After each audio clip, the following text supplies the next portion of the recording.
Eritreretinao aotra faingo 8 taona isaky ny hektara izany hoe manodidina ny 4 taona isa-taona ny tahampamokarana soja eto Madagasikara. Kely dia kely tokoa izany raha refesina amin'ny filana any amin'ny firenena indoniziana izay mahatratra 2 hetsy taona.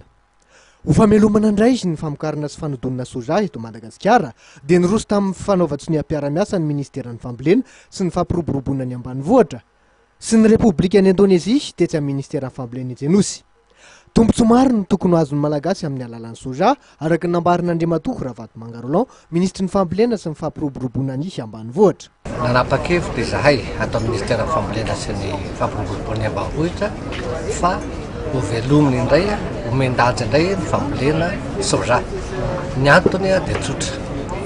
Mety tsara eto amintsika ny volo soja ary tsapanay koa nefa fa na dia efa mba nanomboka noroborobo azy izy tamin'ny 20 taona lasa dia niena tsikelikely noho hoe tsy fahitany olona lalam-barotra ivarotana izay vokatra azony.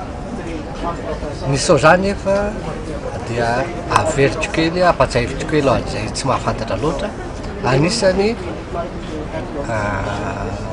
vokatra na voamaina manana maizy azy eo amin'ny lafiny sakafo, indrindra raha mijery ny fanjarian-tsakafontsika, satria ny soja dia mitondra protéine ary io no vokatra na voamaina manana protéine mora indrindra iarahan'izao tontolo izao mihitsy fa tsara nefa mora.